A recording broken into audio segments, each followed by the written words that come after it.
What is up? What is happening? It is fantasy football season. Training camp's only a couple weeks away. We were knocking out the profiles. So we thought we'd just fire up old Sleeper and do a mock. Mock. What do you do, boys? Mock. I'm in. I'm ready. I'm pumped. Mocking the fresh Scott Fish Bowl 12. Is that the 12? Yeah. Hot off the press. I guess, not me. I'm over here repping the KC Tigers, the youth baseball team here in KC. I was going to say, it looks like a throwback Tigers shirt, like something you picked up at the thrift store. It is our Hawaiian Hit Fest jersey is what it is. Wow. Yeah. Themed. Exclusive. So was that your nickname in high school, Kev? They called me Old Hawaiian Hit Fest. Yep. I do have a quick question for you guys and for the chat before we get started. Going to be going on a little bit of not going to be on a long drive heading up north for about a week or so.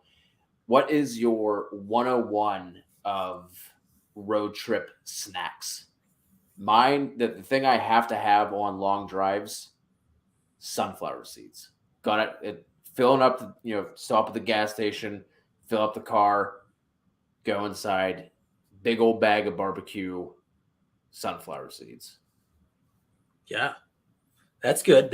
Mine's a little bit more sugary, not the saltiness. I go with the little gummy bears, the Black Forest brand. It has to be the Black Forest brand, not the trolley. Get the trolley out of here. Not the Harborough. Black Forest gummy bears are my 101. I think it's beef jerky. I mean, you can never go wrong with a solid bag of beef jerky. I like the goldfish in the chat. That little goldfish. You guys know me. I'm gonna eat some kid snacks around here. Cashew nuts. Beef jerky is number 2. But I do want to hear from the chat. Drop it in. Let us know.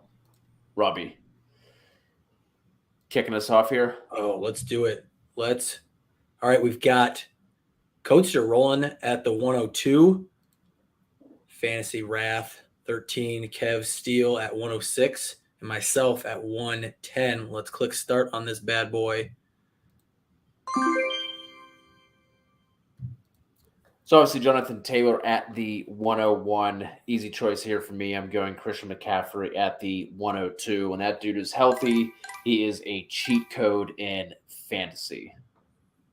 So until we see or hear otherwise with anything concerning his health or his I just saw the Pedialyte comment that really just threw me off. You got to get a hold of Firefox Kid there, Kev. Yeah. Until we see or hear anything otherwise in terms of his health or his workload, anything like that, Christian McCaffrey is the easy 102. Any thought of going wide receiver there, like Cooper Kupp, or no? Is that too early for you? A little too early for me. We talked about a little bit on the draft strategy episode. I like getting that stud running back. I can't necessarily say with McCaffrey someone I can depend on because obviously he hasn't been on the field the past 2 years. But like I said, when healthy, the dude is just a straight up cheat code. So little too early for wide receiver for me. Man, he's still sitting there though, Kev. I feel like that's a strong consideration there for Kupp. And I don't think you're one to shy away from going wide receiver first. I know a lot of people like to lock in that anchor RB, that RB in the first round that you can rely on, assuming health. But I'm curious to see if you go wide receiver here.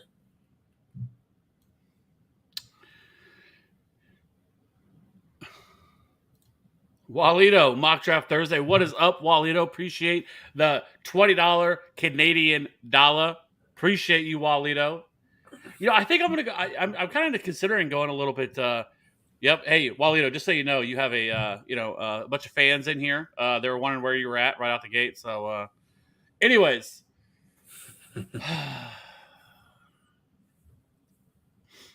It's between Cup and I'm thinking about just swinging for the fences and going DeAndre Swift here. It is definitely ahead of ADP, but I have DeAndre Swift as a top 5 running back this year, and I know there's no chance in hell I'm going to get him on the way back. And so you know what? Hey, sometimes you just gotta do it. Sometimes you just gotta let him know. Interessante. Yeah, a bit rich for my blood, but I mean he's right there with those other guys, right? So if you have that ceiling projection for Swift, where he is not splitting quite as much as we saw him split with Jamal Williams last year, that's fine, right? It's fine to have him there. Probably preferring Cook and Mixon to him, but I think he's in that tier. Wouldn't you say, Cody? Yeah, he's up there. Yeah. All right, here is interesting because when you're at the 10, right, you're trying to project a little bit who can make it back, right? I only have 4 picks in between my 2, so can I take somebody and then snag, if I'm looking at 2, which one's more likely to fall? And when we look at running back, I think there's a little bit of a teardrop after Najee for me here. We have Nick Chubb, who we've talked about on our show. What does that offense look like with Watson, and what does it look like with Jacoby Brissett? And I don't think either is the greatest option for Nick Chubb for different reasons, right? Efficiency reasons for Jacoby, or volume-wise if it's Watson. And then Kamara, we're looking at, hey, is it a 3-game suspension, 4-game, 6-game? There's probably going to be something that shows out with there. So I might go Najee just based on the tier break and then see what wide receiver or potentially tight end falls to me at the 203. So let's go Najee here.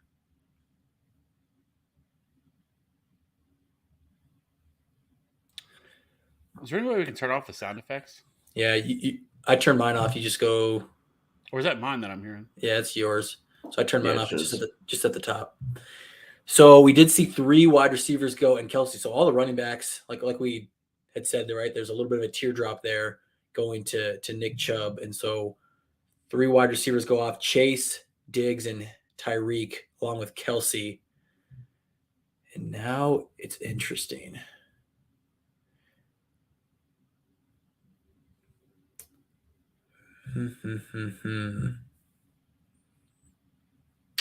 Guys, I think I'm going to double down on running backs here. Saquon, I think, is I have him a lot higher than where Sleeper's ADP has him down there at 22. So for him to be someone that's obviously not going to make it back to me, I have a lot of picks in between mine. I'm going to lock up 2 what I think are top 8-ish running backs and not have to worry about that position. I can focus on wide receiver, tight end, quarterback throughout the next, handful of rounds. So I'm going to go Saquon here. Son of a bitch. Who are you hoping for? CeeDee Lamb. That's what I was going to go with. It was CeeDee Lamb. I was like, oh, yeah, perfect. He'll be right there for me. And he is not. He went pick 8. So got my running back here with DeAndre Swift. Might have reached a little bit, but I'm okay with it because I'm just going to get my guys. And so here, I think I could go wide receiver if I wanted to. But really, I mean,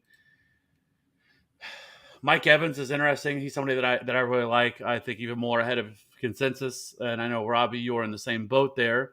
But the other wide receivers, I'm really not all that high on. You have the running backs, Alvin Kamara. Can't do that with the 6-game suspension looming.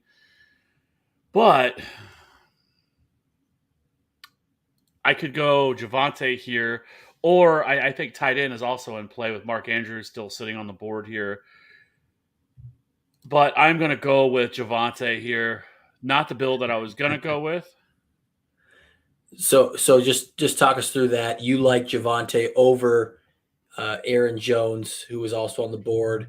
You like him over Mark Andrews, who could really kind of set you apart at the tight end position compared to who you would hypothetically be playing each and every week. Why are you going Javonte there? Well, one, I have Javonte a lot higher than most people. I think I have him at RB10. So I'm much higher on him than everybody else. Honestly, I mean, every running back that's either on the board, a lot of them that's already been taken, even like a Nick Chubb, I have him ahead of him, and Saquon Barkley, I have him ahead of him as well. And so I just think that taking him here in the second, it's right around. I think this is right around where his ADP is lying right now, and so I have no problem with taking him here. Like I've said all offseason, I absolutely love Javonte this year, and I think that the ceiling is really high. It's not necessarily what the build that I was hoping for, just because I typically like to go more anchor RB. But with a running back sitting there that I really like and Javonte, I can't pass up on that. So from here, I'll probably start hammering some of the other positions. Cody, what are you thinking here? Debo just went off right before you. Kamara is probably not going off this early if we're not doing bots for the rest of these teams. But who are you thinking here with your, 211 pick? This is easy for me. I'm glad Kev pivoted off of him. This one is easily Mike Evans. I just think with Godwin being out for 4 to 6 weeks, potentially at the beginning of the year, no Gronk either. This is easily Mike Evans for me at that spot. Aaron Jones and Mark Andrews go off after that. Back to me. Since this is a full PPR, I'm looking at Fournette. I do like Fournette here. I know the popular thing to do nowadays is dig on him and fade him because of some of the pictures where he's looking a little thick in the midsection. But I think I can grab a running back who I feel okay about coming back in the 4th round. And because it is PPR, I'm going to go ahead and take Mr. Safety, Mr. Reliable, and that is Keenan Allen with that 2nd spot. Yeah, so that gives you CMC, Mike Evans, Keenan Allen. I mean, 2 of those 3 for sure in a PPR are just money. Mike Evans, we love this year, especially if we're looking at Godwin missing X amount of time during the season, right? So that's a really strong start. Looks like we got a dynasty question here. Full PPR league. Would you rather take a wide receiver over a running back in the 1st round? Any thoughts on that, Cody? I think it probably depends on where you're sitting, like where you're drafting. Like, let's assume that it's not, the 101. You're not taking Jonathan Taylor there. I tend to build around wide receiver and dynasty just because of the shelf life, dealing with injuries, and then you can kind of go ahead and start to load up on running backs either in your rookie drafts, through trades or something like that. But in a vacuum, I'm going to lean wide receiver. Robbie, what say you? Yeah, I mean, it's player dependent, but I'll probably lean running back just due to scarcity at the position.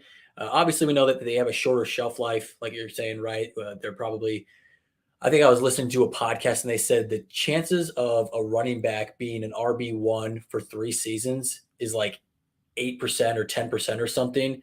Whereas for wide receiver, it's a higher percentage. I forget the exact number, just because of the longevity, right? Your peak years is longer. So you do have that piece of it, but I'm always looking at dynasty in that 2 to 3 year window. And if we're talking about 1st round, I'm trying to build this to win now. I'm not the person that's trying to punt normally in most startups, at least. So it kind of depends on your strategy and how you're going to go into it. But at least round 1, kind of take the players as they come to you, but I'm not prioritizing wide receiver over running back because of that longevity of position. So I am sitting here, man, Zeke goes off the board right before my 310 pick. I don't need a running back, but I love the value that he is going to present for teams. Here, if you can get Zeke in the 3rd round as a running back too for your team, I think that's fantastic value.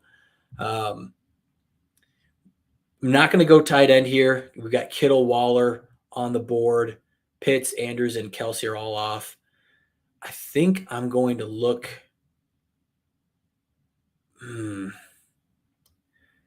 Justin Herbert and Lamar Jackson are enticing, but I think I'm going to go with Kev's guy here, Deontay Johnson. And the reason I'm going him over Terry McLaurin, DK Metcalf, Jalen Waddle is I just think he's going to keep his volume.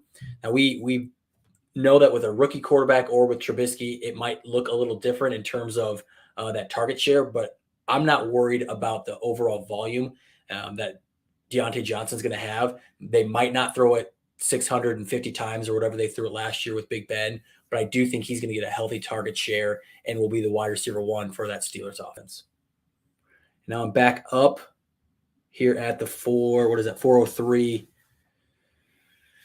What do you guys think about DJ Moore? We should have maybe kicked the show off with this, a little bit of Baker to Carolina chatter.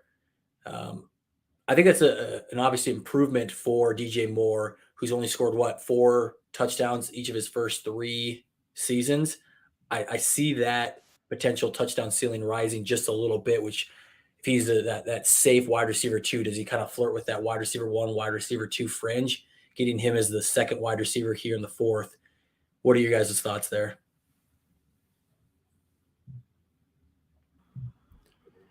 Yeah, like you said, I think it's an upgrade, but it's not necessarily going to make me move him too much higher up in my ranks, right? Like I think he probably has a little bit higher of a ceiling with Baker coming in.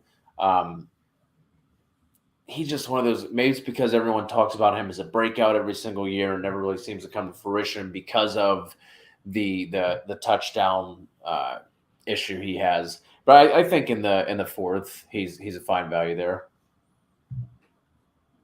Yeah, so that's who I'm going to go there. I like the PPR, the PPR-ness. I don't know the word I'm looking for, but the PPR value that I'll get with both Deontay Johnson and DJ Moore, probably seeing in the range of 130 targets a piece. Yeah. Yep. Our guy JJ Walsh coming through, tossing us the super chat. What's the best round to snag Anthony Miller this year? He's still. I think he's still hanging around on the Steelers. I think he's still in the Steelers practice squad. He is. I saw something the other day that he's on the roster bubble, but he's going to try to make push for some slot snaps this year. But they have so many wide receivers in that room. Don't they have Miles Boykin too? Like they have so many bottom tier roster fillers, right? Names that we loved in Dynasty, didn't quite hit on. They're collecting them all. Kev, you went Pittman and Sutton with the last 2 picks, so matching your 2 running backs with 2 wide receivers. Those are 2 guys that I'm pretty high on with Pittman and Sutton. Any consideration for anybody else, or are you like Sutton is going to be that wide receiver 1, kind of the DK Metcalf version? Yeah, it was kind of the wide receivers that are sitting there. I like Terry McLaurin. It was kind of a decision between him and McLaurin, but Sutton just in the better offense. And like we talked about a lot this offseason, I think that he's going to be the guy that is the wide receiver 1 in this Broncos offense this year. And, when you're getting paired with Russell Wilson. So I think he kind of, has a, I wouldn't call it a breakout year because he did that. What was his first or second year in the league? But I think this is a guy that we could be looking at double-digit touchdowns for sure, and I don't think that's all that hot of a take for him. And so I just really like Courtland Sutton, and I just think his upside is a little bit higher. And then considering the other wide receivers that were sitting there, it was McLaurin, DK Metcalf, Jalen Waddle, Amari Cooper. It just, this was kind of the one guy that I felt like I really wanted to get. And Michael Pittman, we don't really have to talk about, Michael Pittman. We all love Michael Pittman here. All have him as a top 12 wide receiver. I think I'm highest on him at 9.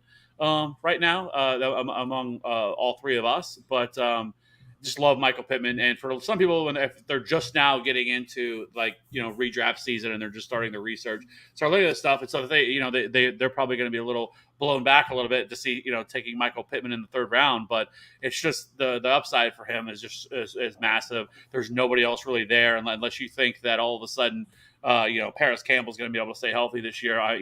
Still holding out hope, but I'm not, they're not going to get me again there. And then other than that, it's Alec Pierce, right? So there's just not a lot in that offense. So Michael Pittman with an upgraded at quarterback with Matt Ryan is a pretty easy pick. So far, I started off with 2 running backs with Swift and Javonte, and then Pittman and Sutton. So this is kind of a pretty strong start with my guys, if you will. Speaking of Swift, we have another Dynasty question from Quentin. Javonte or Swift in Dynasty? I'm Javonte, but... No. Yes. Shocked. Yeah, I mean, they're close. So I have Super them close. both in the same tier, but I do have Javonte just a bit higher. I think he's got that just the workhorse ability, right? We're not worried about catching, right? He's a fantastic receiver out of the backfield, which we know that's DeAndre Swift's calling card. But I'm also not worried about his ability to carry the ball 250 times as well, where that's probably going to be Swift's like best season. He gets the 250 like we saw Austin Eckler get, and then it's probably back down to the 200 range. Like I don't see a consistent year after year 250 for him. So I'm going to go Javonte Williams, but I'm splitting hairs there. Yeah, I think I'm right there with you, but it is super close for me between those two. But we'll keep it moving here. This is kind of what I was talking about with the running back falling to me in the fourth that I'm fine with. Typically, J.K. Dobbins has been the guy that I'm always aiming for in the fourth round, but Travis Etienne sitting here for me, going to go ahead and take him because it starts to get ugly quick at running back. So I just want to shore up that RB2 spot. It goes Waddle and Cooper with a pair of receivers after me, coming back to me here at 502. I'm going to go ahead and scroll down the ADP list on Sleeper here. Man, these guys are both close for me. Looking at wide receiver.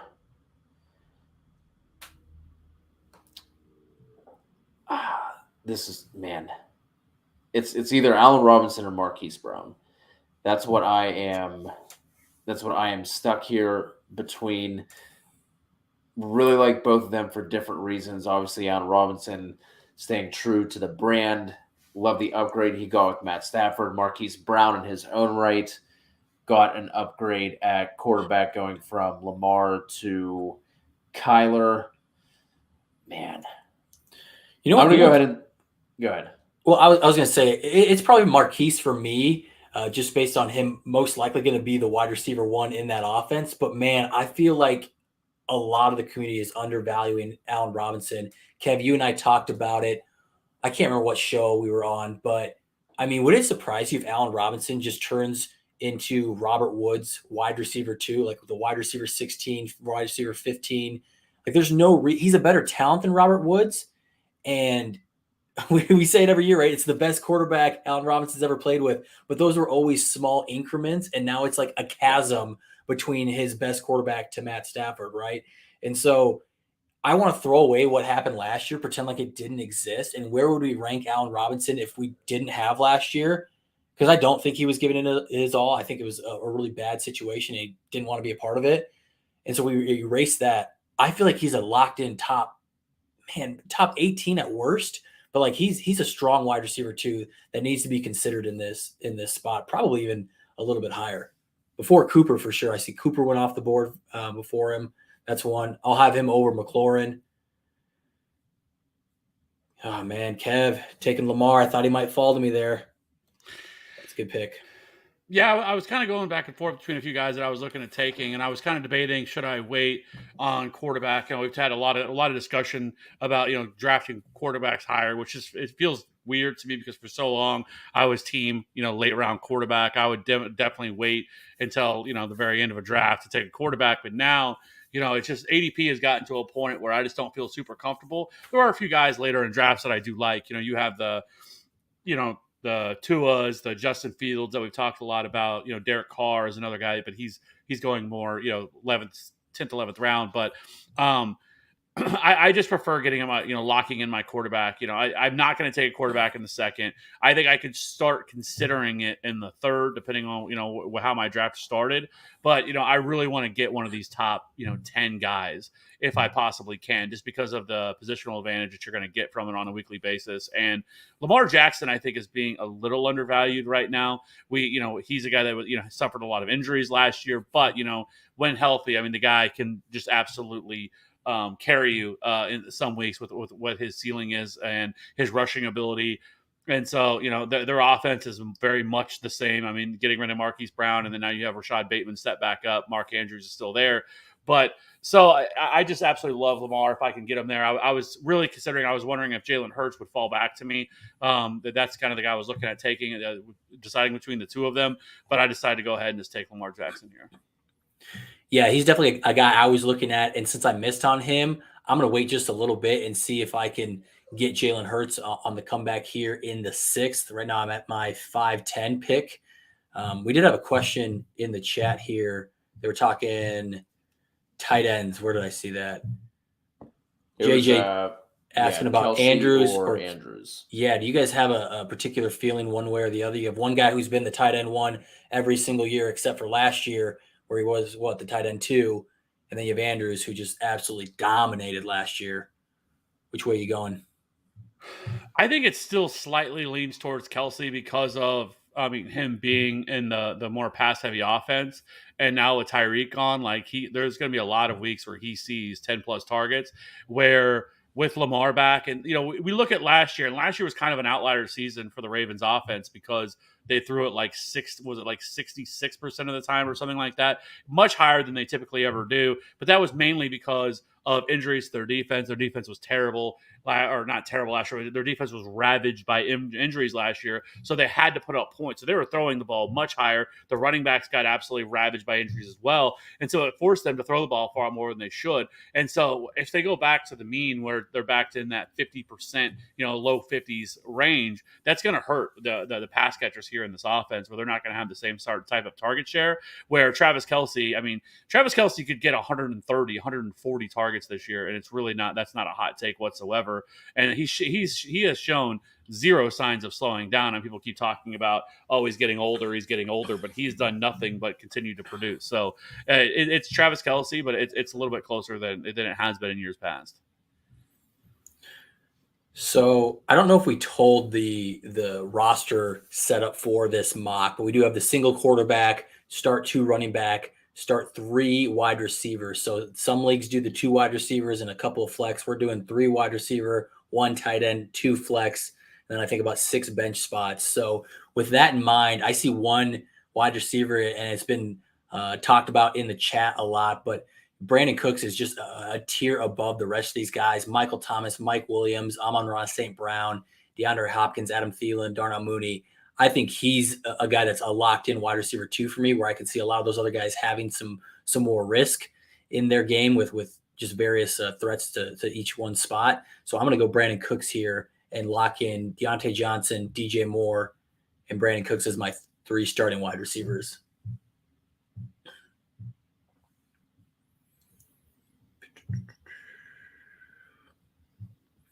So, Kev, like you were saying, I go back to last year where I was really kind of pumping I want to get a quarterback early, or I want to get my tight end early. It's hard to do both in a draft without sacrificing running back or wide receiver value. But when I sit here and Dalton Schultz is kind of that last of that tight end tier, I know you're super high on Dalton Schultz.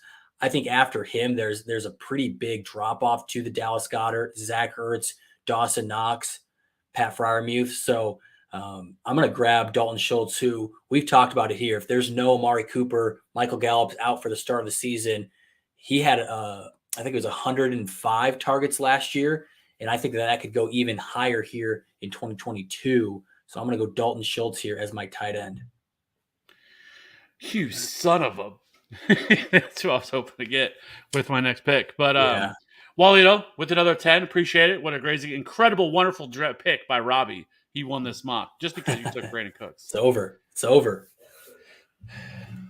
So this is where things get a little bit interesting because I have 2 running backs, 2 wide receivers, got my quarterback, feel good about that. The tight ends that are sitting there, I'm at that point now where I'm like, okay, I'll just wait on tight end now. Like there's no oh man, I have to have this tight end. Dalton Schultz was the last guy that I really wanted there on that list. And now that he's gone, so now we're just going to go back to the running back and wide receiver board. And right now, none of the running backs really stand out to me that I have to take here in the 6th round. So I think I'm going to go with wide receiver here. And I'm going to go with a pretty easy pick of Darnell Mooney here in the 6th round. We've talked a ton about Darnell Mooney as well. Absolutely love Darnell Mooney with, like I've said, I flirted with him having as a top 12. I had a wide receiver. I kind of pulled the reins back on it. I thought that's probably a little hot. Like, Yeah. so A lot he hot.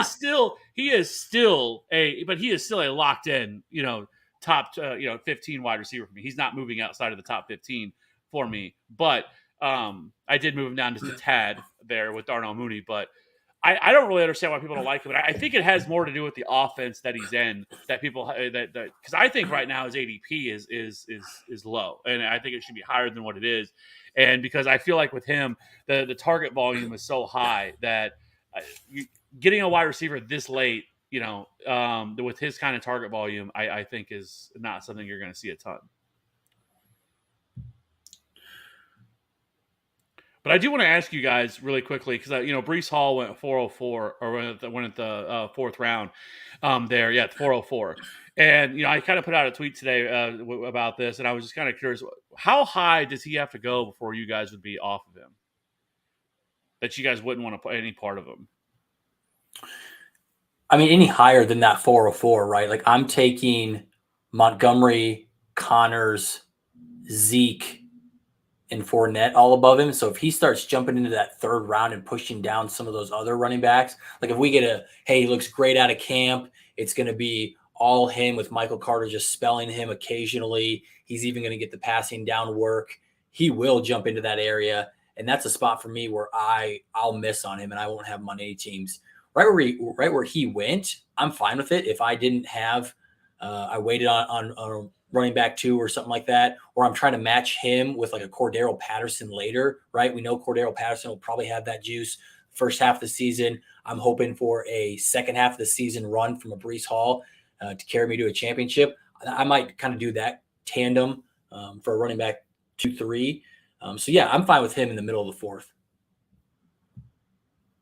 Yeah, for me, that like late third, early fourth kind of range is probably where I'd be taking him, looking at him there. I think I would be comfortable taking him as early as kind of like early third to mid third. I think as where I have him, because I have him as top 15 running back right now already in my rankings, and so I don't think that's really all that hot. Like I get there's always that like, oh well, I have to see it to believe it. Like I can't take him that high because of versus more proven running backs, right? But I just think he's the total package, and I think I'm not really all that concerned with Michael Carter. I think Michael Carter will mix in, but I think he's going to be the workhorse here in this offense. So I just like him more than some of these other running backs that are going around there. I think if he gets to like RB12, RB13, that's when I would be hesitant. But anything past that, I would probably be okay with taking him there.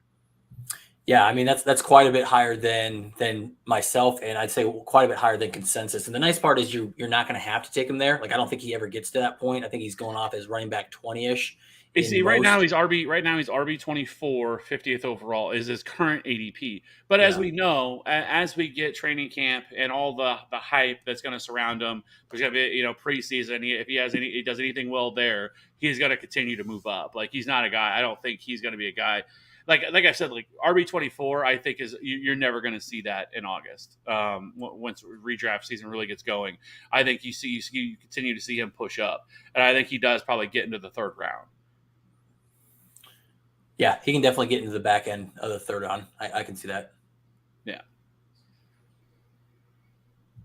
There's someone who I think is going a little overlooked and undervalued because of his injuries the past couple of years, but we're getting a lot of interesting news coming out of Vikings camp that they're going to be throwing the ball at a much higher clip. I'm going to go ahead and take Adam Thielen here in the sixth. Really like him. Obviously, the touchdowns he's been holding down for the past couple of years. If he can stay healthy again, he's my wide receiver 4 here. I think he has the upside, and if he's able to, be on the field for 14-ish games, I think that's a really nice value here at the end of the sixth. And then I'll go ahead. It's that weird tier of tight ends that I'm okay on holding off. Not a lot of running backs that are really jumping out to me here at this point. Wide receivers, like I said, I feel like I kind of have that locked up between Evans, Allen, Marquise Brown, Adam Thielen. I'm going to go ahead and bite the bullet here on quarterback. I'm going to take Jalen Hurts. Dude was a locked-in top 10 quarterback week in and week out last year. and now obviously the AJ Brown trade and everything else they did too. So give me Hurts at the beginning of the 7th. Whoever this team 4 is can go F himself, okay? Because Tony Pollard there, that was like, oh, that's who I'm going with my next pick. I thought, even me going with him at the 706 was a little drafting him ahead of consensus, but apparently not because, he's gone. So can't take Tony Pollard now. Sad to see it. Sad day. It's somebody who I always take. So real quick, Kev, we did have a question from Gator. Would you be comfortable with Tony Pollard as your RB3 on your team? Yes. Yeah. Boom. He has standalone value. I mean, there's not that word gets thrown around a lot. Standalone value but there's very few guys who truly have the standalone value. Somebody that you can plug in and feel pretty relatively confident that they can get you probably 10 to 12 fantasy points, right? Which that's not a huge ceiling, but if you're plugging him in as a flex option, especially once we get into bye weeks and stuff like that, he's somebody that I feel pretty confident in. That's going to be able to be a weekly producer. So, yeah, that's what's tough because I don't see him having you said 10 to 12 PPR points. I don't see that from him. I mean, that's him doing what he did last year. I mean, that's kind of right where he was at last year. Right, and we've had this discussion where I don't think. I mean, we could tell that Zeke wasn't healthy starting after week 4. So if you're going back to the model that Zeke is healthy and look at more towards what they did weeks 1 through 4 as compared to past that, it is tough to see standalone value unless they decide, hey, we want to turn this into more of a complete split in the backfield. I just don't quite see the 10 to 12. The thing is, though, with Zeke, though, is literally each of the last 3 seasons, his opportunity has dropped. He has lost carries, about 2 carries a year each of the last 3 years. He has continually dropped and lost more and more opportunities each of the last 3 years. They've slowly started to pull the reins back on him. And we can say it was injury last year or the year before, whatever we want to say. But the thing is with the injury, I feel like that's an out for people. That's people to be able to oh, he got hurt. That's all it was. And he would have been fine the rest of the year and he would have smashed. I don't think we can confidently say. I have no idea how much the injury affected him. It clearly wasn't enough to keep him off the field and him be able to play. So at what point, I don't know what degree to say that how much that hurt him and for how long. Was it all year? Was it part of the year? And so all I can do is look at the numbers and to say that I think he's going to be more involved. This offense has less weapons than it did last year because Michael Gallup, I would be shocked if he's playing in October. I think it's going to be more November before he even touches the field because of when that injury happened. And so then who else do you have? You have Jalen Tolbert, who I like, but he's still a 3rd round pick. Somebody that's probably going to take some time. And then you have James Washington as your other pass catcher. So I think you see them utilize Tony Pollard a ton out of the backfield as a pass catcher. I think you can see him line up in the slot and use him all over the field because he is such a weapon that I just don't see a scenario where he doesn't see a good enough target volume and a good enough opportunities to be able to be a weekly flex option for people. I don't think that's that hot of a take when it comes to Tony Pollard, and that's why I like him so much. And heaven forbid if anything happened to if anything happened to him to Ezekiel Elliott, we're talking about a locked-in RB1. And so getting him for most people in the 7th, 8th round, I have no problem with taking him there, considering the running backs that are coming off the board at that point. Yeah, you abandoned your Simi Fehoko, JJ in the chat reminding you. Hey. I'm holding out hope. I've been following and seeing what he's doing. There's actually been some positive buzz surrounding him. Stop, Kev. Make your pick. You're going to time out. Make your pick. I'm not going to time out. I already know who I'm going to pick. I just didn't need to pick it yet. You do. We need to get off this semi talk. Who are you taking here? Ooh, Gabe Davis over Juju. I thought you had Juju as a. I do, and that's who I was going to take. But then I decided, I was like, you know what? I'm just going to swing for the fences here and go Gabe. I'm just going to swing for the fences and go Gabe Davis. Man, I feel like Juju is a higher swing than a Gabe Davis. Honestly, if he hits with Patrick Mahomes, that ceiling's much higher than the wide receiver 2 for Buffalo, right? I mean, but wouldn't we could probably consider Juju's probably the number 2 option behind Travis Kelce? Sure. Where are we at here? To me, at the 7-10 here. Still need a quarterback. Russ, Dak, Brady, Rodgers, Stafford. That's a lot of guys that I see pretty similarly. I'm going to hold off there. I still need a running back 3. And man, guys, there's just nobody there for the Falcons. I really feel like Cordero, at least for the start of the season, is going to be a guy that just gets a lot of volume. And he turned it into a lot of production last year. Now, does that stretch the entire season? I don't think so. But talk about just a super safe guy, especially through the first half of the season. He's a guy that I'm looking at there. Wide receiver, I like Bateman. I might see if he makes it back around to me. I'm going to go Patterson there as my running back 3. Bateman does not make it back to me. Renfro, Bateman, Elijah Moore, and Devonta Smith go off the board.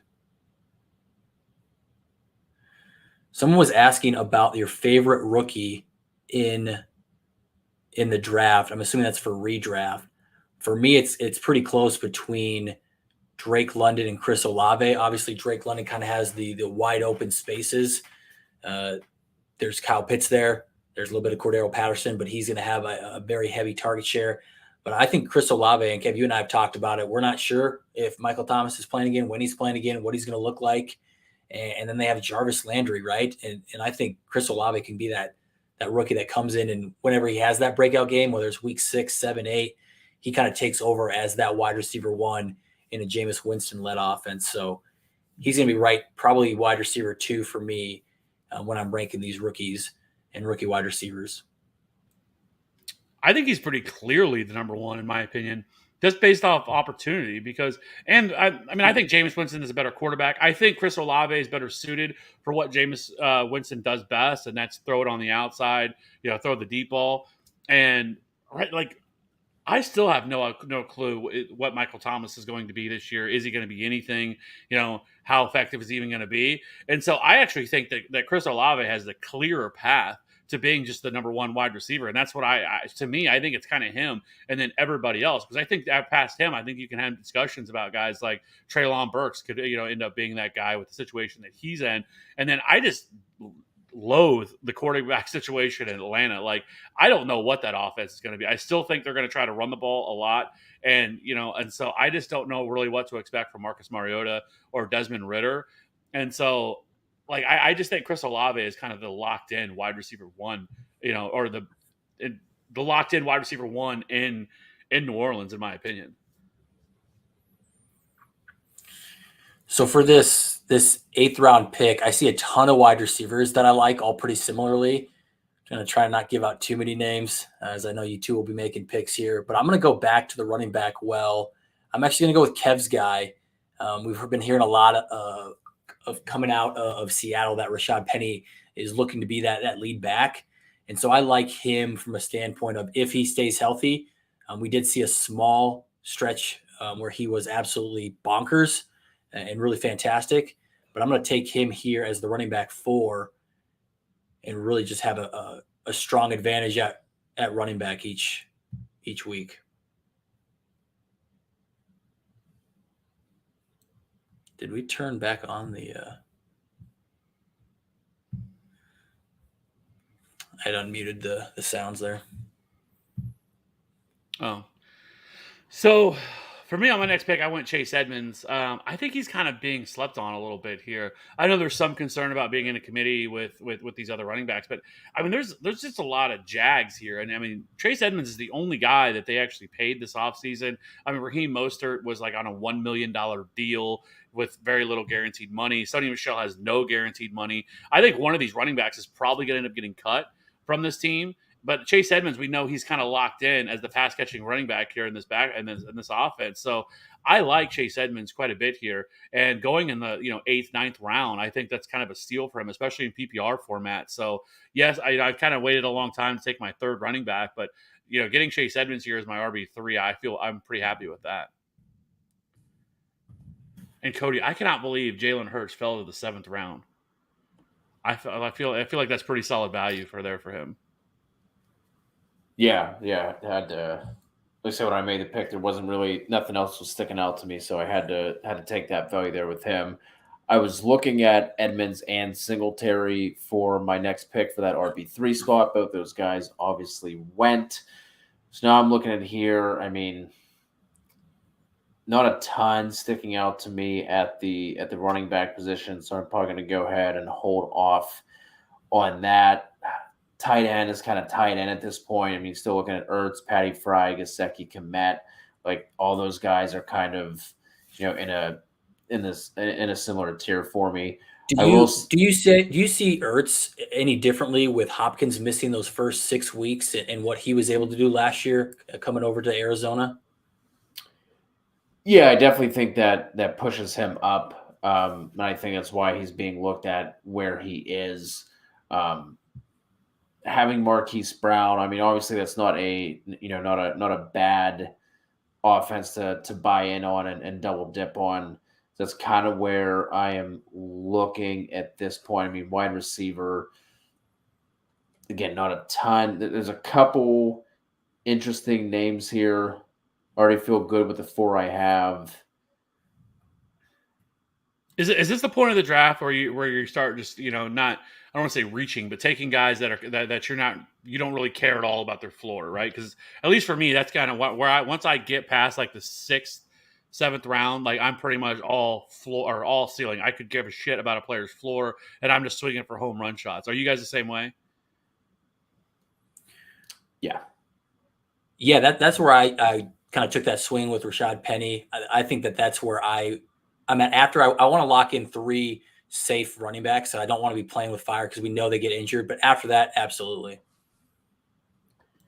I'm the same. Well, I mean, I have a much higher risk tolerance, so I start swinging for the fences pretty much from the start. But like for me, like I could care less now about even overdrafting a player. If a player's ADP is the 11th round, and I'm in the 9th, I'll take that guy now because, I feel like the opportunity cost is so low that it really doesn't matter anymore when it comes to ADP, right? Like it's not that big of a reach. And I prefer just getting by guys here, the guys that I want versus, I can't draft this guy now because the ADP says that, I'm drafting him too high. And, the Yahoo report that I'm going to get back from my email is going to tell me I reached on this guy or whatever dumb stuff that happens there. But like, that's exactly how I am because like I'm not really all that concerned anymore about how far down ADP they are. This is my time to just take home run shots, try to see if I can turn one of these guys into a big value, which I already see one that's there. So let's go ahead and lock in Russell Gage going in the 9th. Again, I think he's a guy that should be going in like the 7th or the 8th right now. Chris Godwin, very similar situation to a Michael Gallup, where I don't know if he's going to there's still no timeline for him whatsoever. And it really doesn't sound like he's going to be back for training camp. And I really think he's going to start the year on the pup. Another guy they paid a ton of money to. There's no reason to rush him back. And so we could be talking Chris Godwin missing the first month and a half, 2 months of the season. It's very likely for a guy that, had the surgery in January, very similar to Michael Gallup. And so for me, like Russell Gage is such an easy value right now. He was already good last year on that horrific Atlanta Falcons team. And now you're getting him, as the wide receiver 2 of, with Tom Brady. And so I just think it's a pretty easy pick. Each of the last 2 years for Russell Gage, he's averaged 11.3 and 11.6 fantasy points per game on a bad offense. But now he gets to go over and play with Tom Brady, like I said. And, last year he was 13th in yards per route run, which is something you love to see. So 770 receivers, 4 touchdowns. I'm surprised he's not going a little bit higher. So this is where I got here because I told you guys, hey, I'm going to wait on wide receiver here. I'm going to double dip at running back because there's a lot of guys I like. Well, they all went, right? We love Allen Lazard. I love that pick, Cody, because I think he can be that wide receiver 1 for Rodgers. Ayuk also goes. Russell Gage was another guy. We know his value is going to continue to rise. You will not get him here as we get closer to drafts. And then Robert Woods was kind of that last guy in the tier for me. And so you can try and chase it and catch up and just force the hand because I need a wide receiver 4. But I don't want to play that way. I think I'm just going to keep on doing what Kev said with these ceiling shots, and nobody's going to be surprised with this pick here of the running back 1 in Kansas City.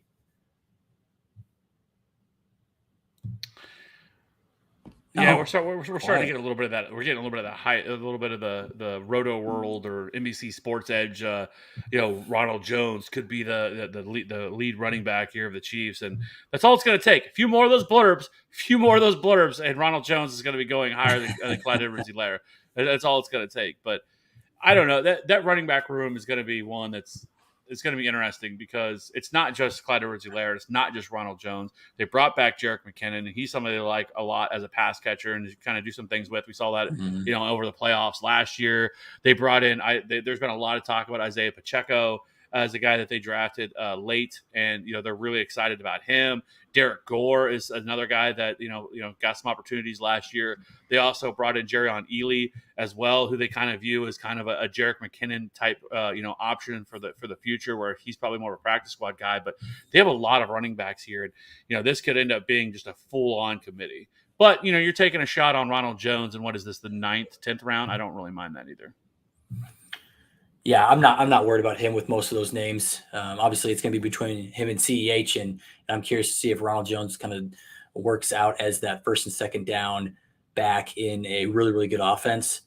And the only other wide receiver I kind of had targeted was Christian Kirk, and he goes off right before me. So I'm just having a hell of a time trying to add to that. I do want to address quarterback because I haven't picked one yet. We saw a lot of quarterbacks go off the board in between my 8th round pick and 9th round pick.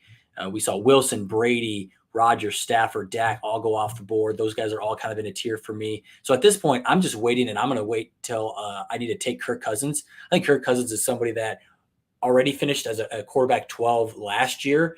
I think he had 550 attempts or 530 attempts, somewhere around there, where it's not a lot, right? We're going to run the ball with Mike Zimmer. We're going to run it first, second, third down. But now new coach, new philosophy. Cody, you talked about it with Adam Thielen. Will they increase those throws? Kirk Cousins is always going to be underrated, but he has a 5.8 career touchdown rate, which is fantastic. I like the emergence of KJ Osborne. They're going to have a healthy Irv Smith come back to the fold.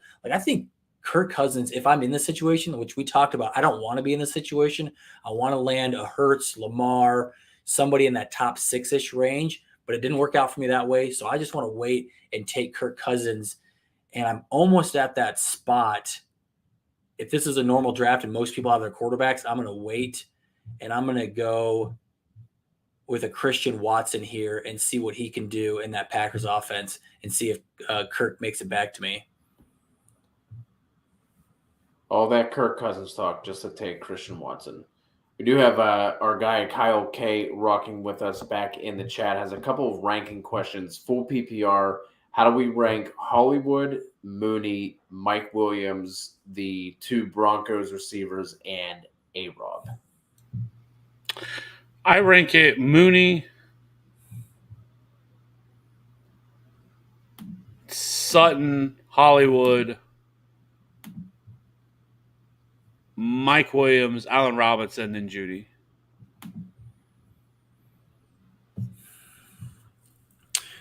For me, it's probably going to be, I'm just pulling up the ranks just to make sure I give accurate info here. I'm going to go with Sutton first, then A-Rob,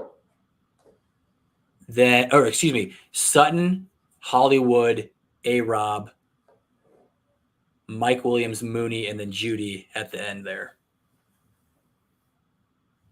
Hollywood, A-Rob,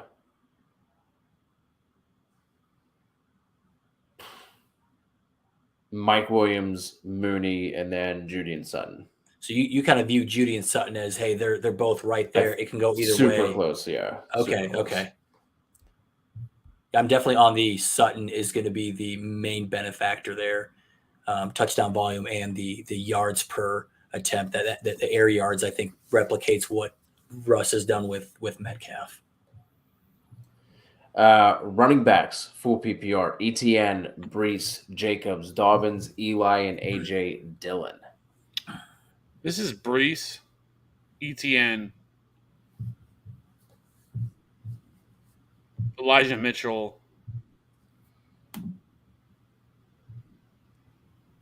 Dobbins,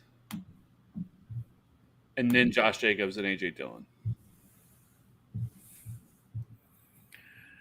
Dobbins, Brees, ETN, Eli,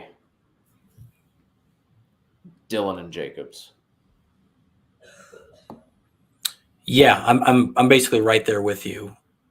I think I might just have ETN and Brees switched, but other than that, I'm right there with you, Cody.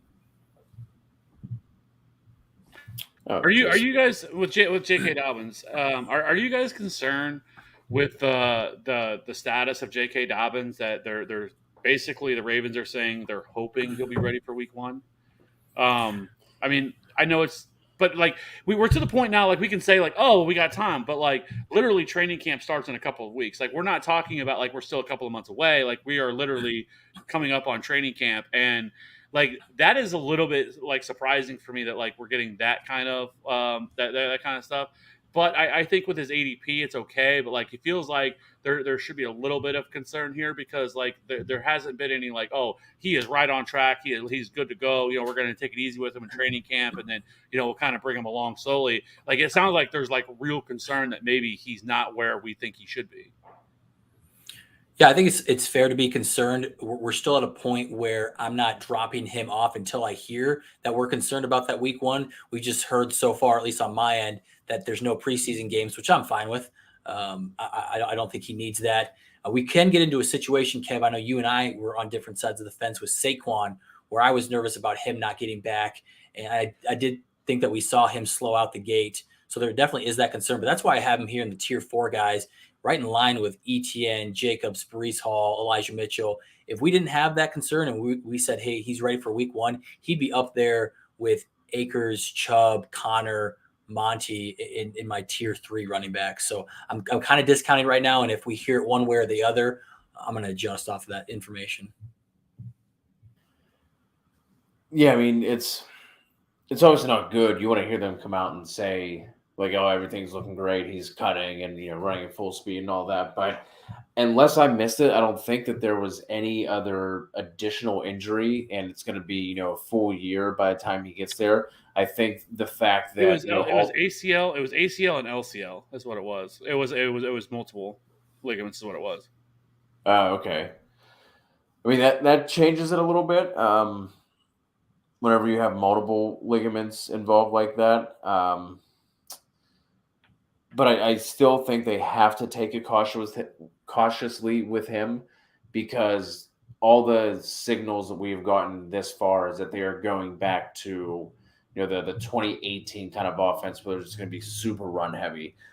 So I think they have to take it easy with him and Gus, because then it's just Mike Davis and Beatty behind them. So I think they have to be a little easy with them. But yeah, you want to hear that everything is going great, but until it's time to worry, I'm not going to worry. Yeah.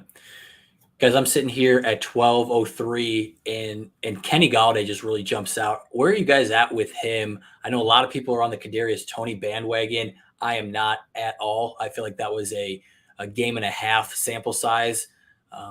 One was garbage time where we saw him flash. And I feel like Kenny Galladay, when Kenny Galladay is right, is a fantastic down the field threat, a touchdown threat.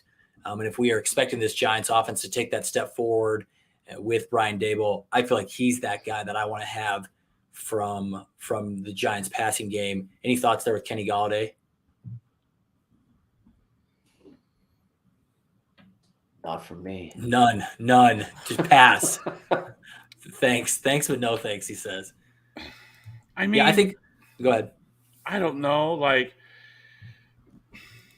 he's just. I mean, I don't know. Like I'm not all that excited about him. Like I think if I'm going to take a Giants wide receiver, it would be Kenny Galladay. It would be Kadarius Toney, depending on where kind of his value settles. He went at 10:09 in ours. And I'm fine with that range of taking a shot on him there.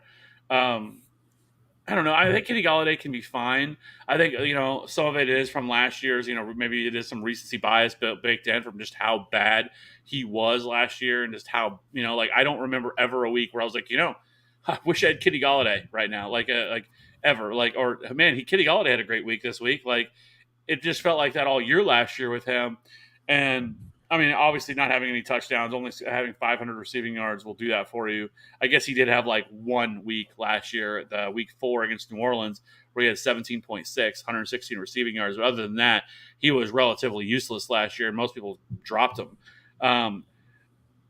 And maybe I like Kadarius Toney just because of the upside that I think that he does bring. We know he's super dynamic. I think we can see somebody like Brian Dable get creative and different ways of utilizing him. And so that's why I like him. It's just, I don't know. Kenny Galladay's just getting older. It's been really, I mean, you have to go back to 2019 with the last time he actually had a good season.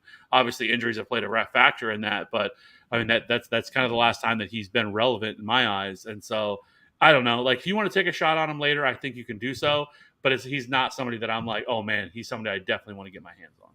Yeah. I know you got to make your pick here in a bit, but can you just talk a little bit about when you say upside? That's the one thing I've been trying to hammer on when we're doing the Dino show is that everybody means different things when they say upside. And just real quick, the thing when I say it is I want touchdown, high touchdown potential with that player or high yardage potential per target. And I guess that's where I kind of question it with Kadarius Toney because he is a short yardage guy, right? He's going to be a slot guy. He's going to be short. He has good yak ability, but still he averaged 10.8 yards per reception last year. And then the touchdown upside, I think, is very, very small with a player of his stature and how he plays. Do you see upside differently with him? I think when I say something like upside, that means to me is more, can he be somebody that is usable, that I feel that I'm gonna be able to plug into my lineups on a weekly basis and outplay what their ADP, right? So obviously getting somebody in the 12th round, it's not going to take much for them to do that. But like, can he turn into a wide receiver 3? Somebody that you're plugging in on your weekly basis and feel good about playing, or even just a flex option, I guess. Somebody that on a weekly that is a consistent option for me and that can just vastly outperform how they're being viewed. And so when I say upside, that's kind of what I'm looking for, or what I'm saying, right?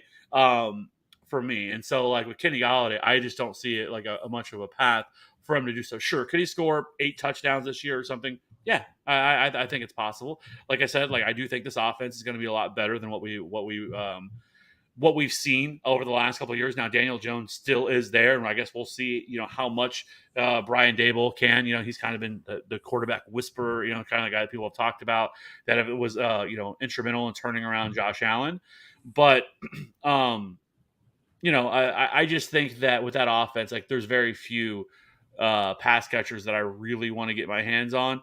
And like I said, like with Kadarius Toney, I feel like I could see a path where he could be a wide receiver 3, wide receiver 4 this year. And I just don't really see it for Kenny Golladay. Maybe he can, but I just think he's kind of a limited ceiling guy. And so, that's kind of the way that I view it. Cody, going with some Timmy Patrick here late.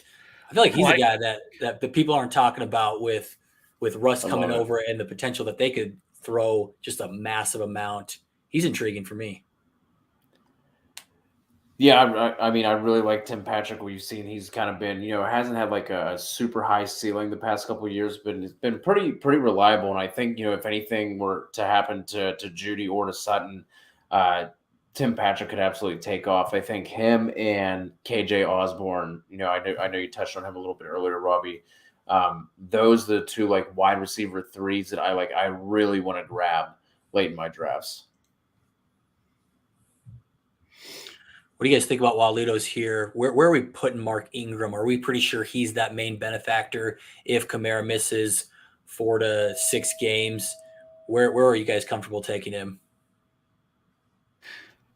See, I think people are going to end up overvaluing Mark Ingram once the suspension drops. And that is what scares me away from him because, like, I don't think he has much of a ceiling. I mean, we're talking about a 33-year-old running back. Like, what is it like? Maybe he has a couple of usable weeks, but this offensive line for the Saints is going to not be as good as what we've seen it. Obviously, losing Teron Armstead is not going to help.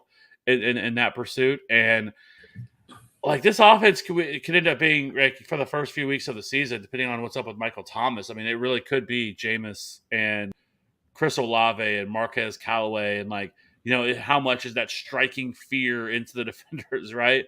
And so like, I don't know, like if you want to take a shot on him, fine, but it's such a it's such a low bar play for me. If he were to continue to be a top, if he stayed in like 11th, 12th round, you want to take a shot on, fine, but it's not something long term that I'm all that excited about.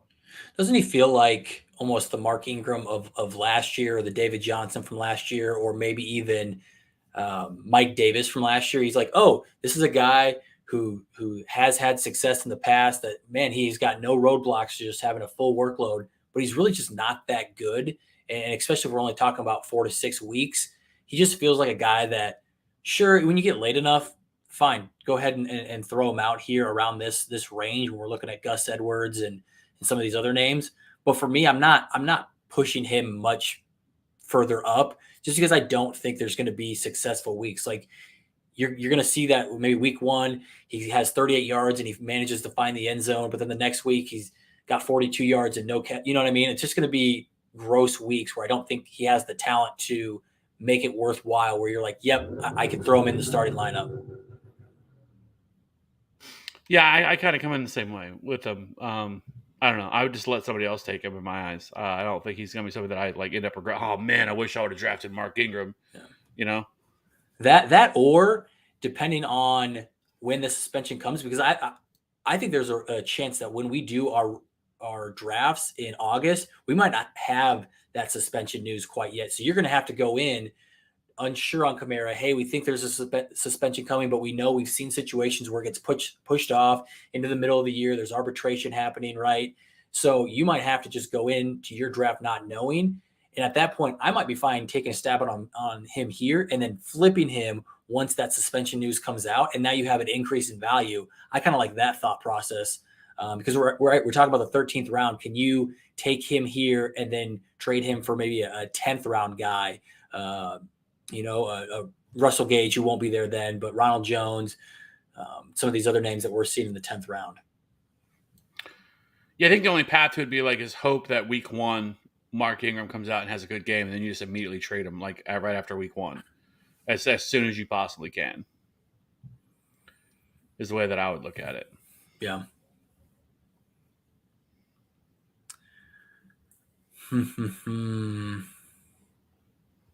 I'm pretty balanced, so I'm looking at both running backs and wide receivers. And I don't know if we've said it this show. We've said it most other shows that we're most likely not taking a secondary quarterback. We're not taking a second tight end, especially with my strategy. And I think you both – did you both grab – no, you grabbed a late tight end, Cody. But if you're grabbing an early tight end, a top 6, top 7, top 8 guy, you're definitely not taking another swing on one. So really I'm just looking at running back and wide receiver right now. And I'm going to go – with, man, it's kind of close for me between Gus Edwards and Tyrion Davis-Price. I'm going to go Gus Edwards, just given the uncertainty with both of them coming back from health. Let's see if one of them, between J.K. Dobbins or Gus Edwards, can take the mantle week 1.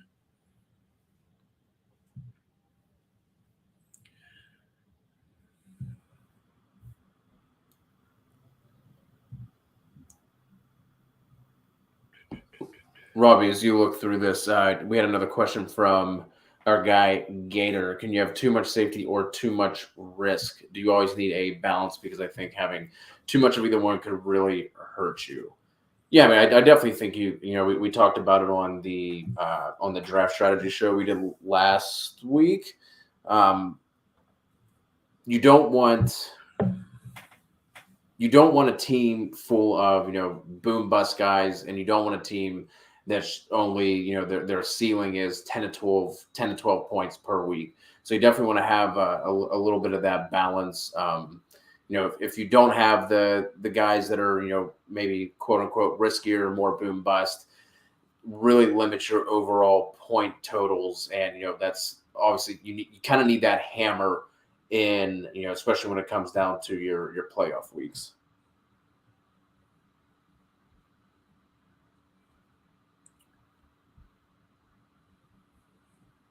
So, Kev, you go Nico Collins. I went Jalen Tolbert.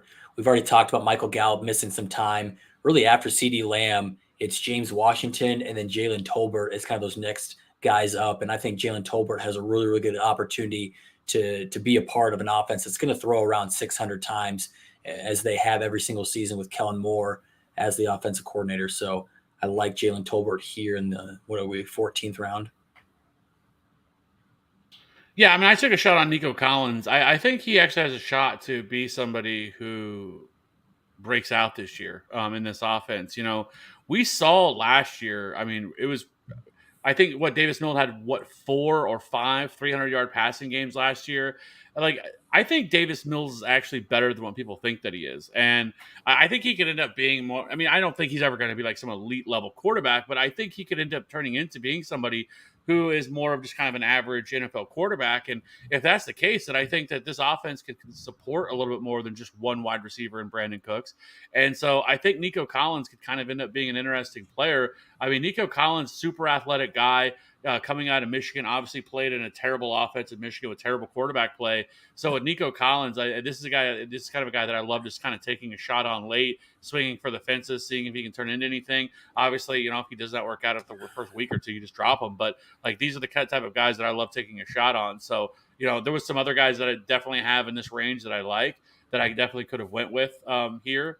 But, you know, I decided to take a shot on him because, you know, you have a few other players here that I like Donovan Peoples-Jones, you know, depending on what happens with Deshaun Watson. But, I mean, he is certainly an option.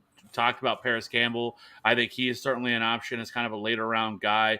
You know, even you have somebody like, you know, Will Fuller is going to be kind of interesting. Like, where does Will Fuller wind up? Is he going to get signed by anybody? I think maybe the NFL might be done with him. You know, there's been some reports about him kind of walking away from the team last year and everything else, and he really wasn't as hurt as what people thought he was, and like he just kind of quit and just mailed it in. And so, like, I don't know. Like, I think that, you know, somebody like that, you know, maybe he doesn't get signed at all. And of course, since we're on our last pick, I'm just going to go ahead and lock in pretty easy tight end pick here, and that's Dan Arnold here from the Jaguars. Because if I can talk about Dan Arnold, I'm going to work it in, and here we are. I took Dan Arnold here as my tight end right now. Dan Arnold, obviously undervalued right now, and where he's going. I definitely think he's the better tight end in Jacksonville on an ascending offense. So give me Dan Arnold. And if he's not, I mean, he's with Doug Peterson. We know they love to run a lot of double tight end. And so he's going to be on the field a lot and get opportunities. So love me some Dan Arnold. Hey, if we're maybe you are serious, would you really take him over Gerald Everett in the Chargers offense? Because sure, you can say ascending offense for Jaguars. Maybe they are. But we got to say that Gerald Everett has a much higher opportunity there. And if you're taking that shot, you're talking about, hey, you want to take that ceiling shot. Gerald Everett replacing Cook and being a much better athlete than Jared Cook at 33 years old. I mean, it's got to be Jared Everett over Darren Arnold. And I get it, maybe you just wanted to have the Darren Arnold fun, but just thoughts there? I mean, yeah, you probably makes a little more sense, but you know, it's the last pick of a draft. To be fair, I would definitely have taken a tight end earlier than this, but just kind of the way that it fell, and I was like, after I missed out on the top tight end, I was like, you know what, there's no reason for me to take a guy. I'll take a swing on a guy, and it's always, you know, I love Dan Arnold, so you know, it was pretty easy. But yeah, I do think Gerald Everett is kind of interesting that people aren't valuing him more. Considering he is in a Chargers offense. I mean, you look at Jared Cook last year, played in 16 games, 83 targets for him last year in an offense. I mean, 83 targets for any tight end is pretty solid once you get past those kind of first 5, 6, 7 names. So, you know, if that's the type of opportunity that he could possibly have, I mean, obviously Jared Cook was, you know, much older than he is, like you mentioned. I mean, Jared Cook's 35 years old right now. And so, you know, he was obviously 34 last year whenever he played with the Chargers. So yeah, I mean, I think Gerald Everett should be somebody that people pay a little bit more attention to, but you know, of course, I just decided to take a shot on Dan Arnold. True to the brand. Love it. So I agree. I think if you're missing out on the Cole Kmet or Irv Smith, which it looks like you took Gainwell right over Irv Smith in the 12th round. Yeah, I think Gerald Everett is kind of that, hey, last-ditch effort for a guy that can see 80-ish targets, 6, 7 touchdowns. So I like that there. I'm going to finish out here with a name really out of left field, Robbie Anderson. And I'm just quickly going to say why. He had 110 targets last year. And that kind of shocked me when I went back and looked at it. He didn't do anything with them. We know that the quarterback situation there was horrendous. And we've seen Baker support a Jarvis Landry week here, an OBJ week there, flip-flop between the two of them. If we're talking about just the very, very end of a draft and a guy that's gotten at least 94 targets every single year for the past 5 or 6 years that Robbie Anderson has been in the league, sure, there's a lot of floor there too, but that just feels like he's going way too low. I think he's a guy that needs to be a little bit higher on people's lists. Do you think Robbie Anderson retires? Right. No, he did joke about it at one point. I mean, he also, which is got to be super awkward, he tweeted out, like March, when there was kind of some rumors about Baker Mayfield being traded to the Panthers, and he tweeted out, like, no. Yeah. Like, he said, he clarified his comments or something like that. He put something out, which for him, hey, that's some maturity. Well, I'm sure he had to say that. Like, what are you going to say? He wants to get the ball thrown to him, so yeah, you got to backtrack a little bit. But I can't mess with Robbie Anderson's dust. I think. But he wasn't before last year. He was the wide receiver 18 or something crazy. Like he wasn't dust until Carolina decided to misuse him, use him as this short intermediate guy, not the down the field target that he has been the first 5-6 years that he was in the NFL. So if they change the way they use him at all, again, we're talking about a 15th round pick, so I'm not going to sit here and pound the table too much, but he's got some intrigue as a guy that's going to get over 100 targets and has some intrigue as maybe a down the field guy. I mean, sure, I guess, but he's 29 years old. I mean, not that that's like super old and for wide receivers, but like I don't know. Yeah. Like he was pretty bad last year. I mean, he was bad. Yeah. But misused, I would say. Not all on him, but we don't have to spend any more time on the 15th round shot because you're probably going to be dropping them for the hot waiver wire ad week 1. Cody, how you feeling about the team? I like it a lot, man. I mean, I think getting 2 wide receivers like Lazard and Gallup as late as I got them. Wish I would have snagged my RB3 a little bit earlier. I do like Hines. I do think he has some standalone value, especially in a full PPR league. We did get a little bit of that chatter early on in the offseason. I know it's easy to forget now with all the craziness that happened, but they were talking about wanting to get Hines much more involved this year. I mean, not that this matters at all in any capacity, but Frank Reich even went as far as to say, like, if I'm playing fantasy, I would want to draft Nyheim Hines this year. I mean, we hear that kind of shit all the time, but still, I think they do want to get the running backs more involved, take a little bit off of Jonathan Taylor's plate.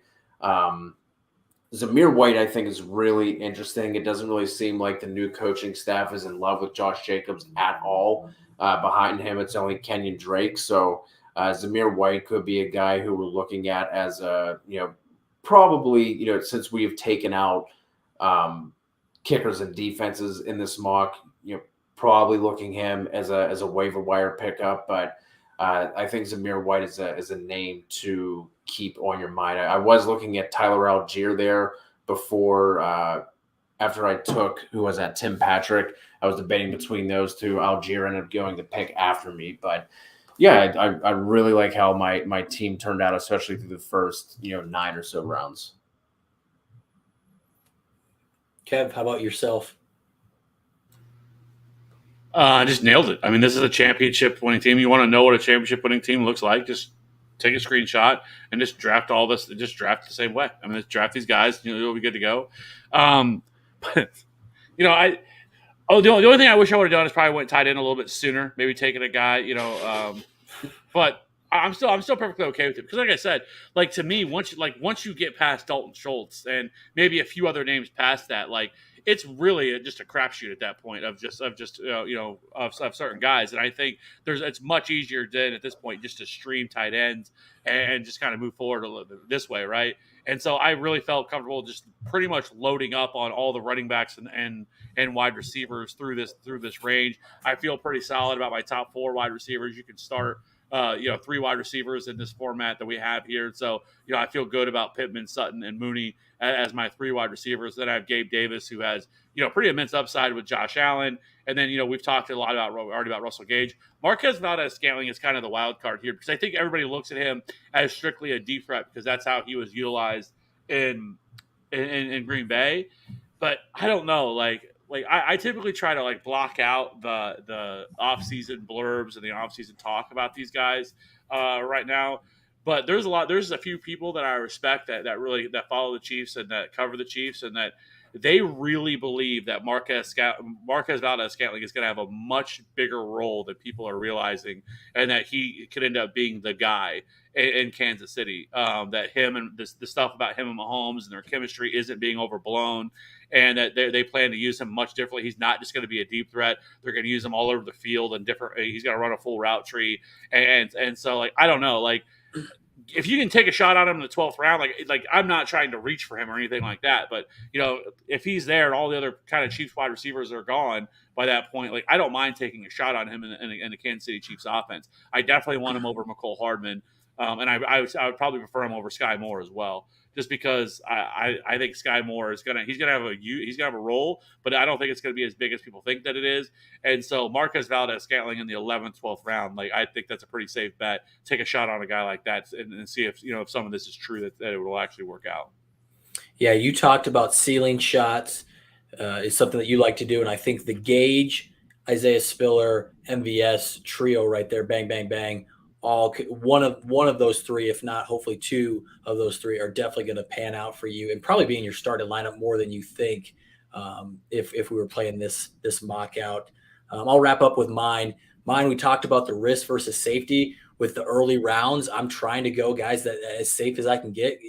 You're going to lose your league if you don't pick the right guy in round one. A lot of the times it's injury, but I think Najee Harris has one of the safest workloads of anybody in the first round. And then Saquon Barkley right behind him is a guy that I think is going to bounce back really strong. And then three good wide receivers. So I like the start of my draft. The one thing I do a little differently is probably not go Patterson and Penny back-to-back.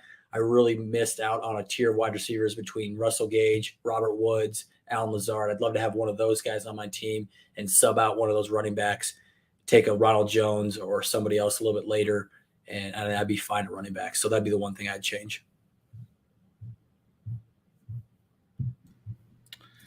Yeah, and lastly, I don't know if we hit on this, and this isn't really necessarily with the mock, but more so just kind of like, because almost every year, like the first week or two, do you think people should be more aggressive with adding people? Because I think a lot of times, because like you have that, like Elijah Mitchell last year, right? Or even some of the other guys that have been around, like Philip Lindsay, who just kind of come out of nowhere. People really weren't talking about it. People weren't expecting him, and they kind of go off. But people are oftentimes hesitant to kind of go all in, to drop all your fab on them, or use the number one waiver, but more so on the fab part of it. Do you think people should be more aggressive, especially the first week or two, of really doing whatever you can to acquire those guys and just dropping your entire load on those guys, so to speak, to try to get those guys? Or do you think people should be a little bit more hesitant? It depends on when you say drop your load, how much you're doing, right? Because I feel like at a certain point, you have the Elijah Mitchell story, you have a couple of these other guys, but you have so many more failed stories, right? Like before you got to Elijah Mitchell, you probably dropped a ton of money on Tyson Williams or was it Devonta Freeman, whoever the Ravens brought in after Gus Edwards went down. It was Tyson, man. I forget. Right. I forget Tyson. I completely forgot about Tyson Williams. So people who didn't have the money to get Elijah Mitchell already dropped all their money on that failed story. And I feel like you have more of those failed situations than you have the success ones. So I want to spread my money out a little bit more and take more shots. And so I missed on Elijah Mitchell, but I got Darrell Williams for a stretch of 4 games where he was a running back, a top 5 running back for 2 or 3 of them. And I got a Khalil Herbert, who was a top 10 running back for 2 of those weeks. So I'm the guy that's trying to just inch and get little bids here and there so I can just piece together 3 or 4 good weeks at a time, as opposed to dropping it all early in the season. But obviously it's kind of a tough guessing game. Yeah, I think it just has to be that little bit of balance, right? Because you don't want to be the guy at the end of the season just holding on to all the fab, and there's there's no one really out there to get. So it's definitely difficult because remember at the beginning of the year too, especially when it comes to Elijah Mitchell, everyone was like, oh well, it's just for this week, and Trey Sermon is going to be back after he gets out of the doghouse. Like everyone's waiting for Trey Sermon to come back because he had the draft capital and whatnot. But I think you should be aggressive, but like Robbie said, I guess what the percentage of load we are dropping on these guys. Yeah, I mean, and that also goes to the point of getting an early quarterback or early tight end, because you're not going to be churning the waiver wire, wasting a spot. Okay, I got to drop this tight end and pick up. Hopefully, this guy's got a good matchup. You're not going to be wasting that time doing that. So again, another reason to just lock up an early quarterback or wide receiver or tight end, I should say. This is such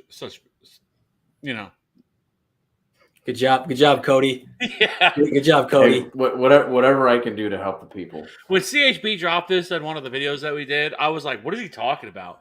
I was the one that was fucking. I don't remember any part of last year ever that Cody was ever on Rashad Penny, like ever. It was always Rashad Penny sucks. We're not even going to talk about Rashad Penny, And then all of a sudden he's like, oh no, Cody told me to pick him up. I was like, get the out of town. Like, that's what I heard.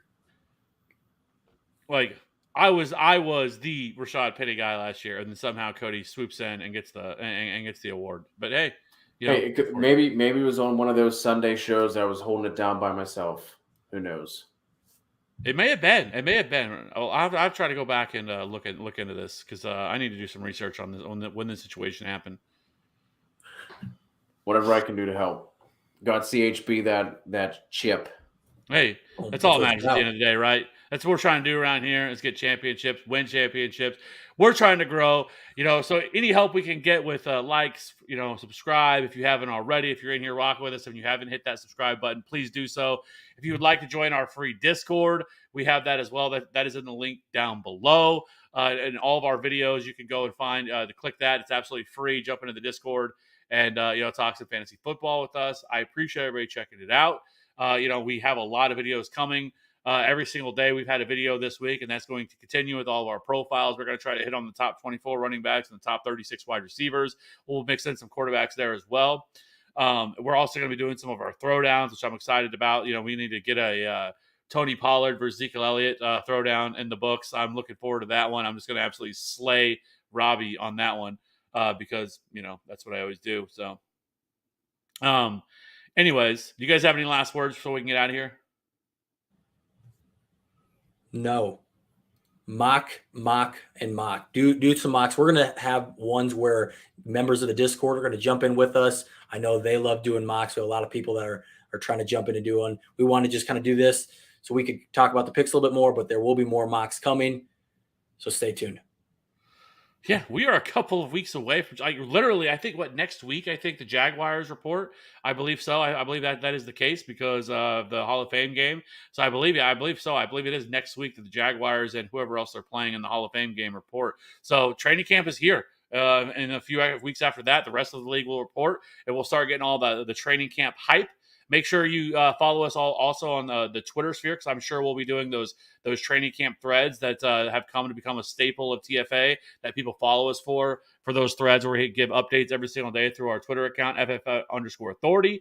But like I said, keep it locked in here. We will see you guys on the next one. Have a great night. Have a great weekend. See you next week. Bye.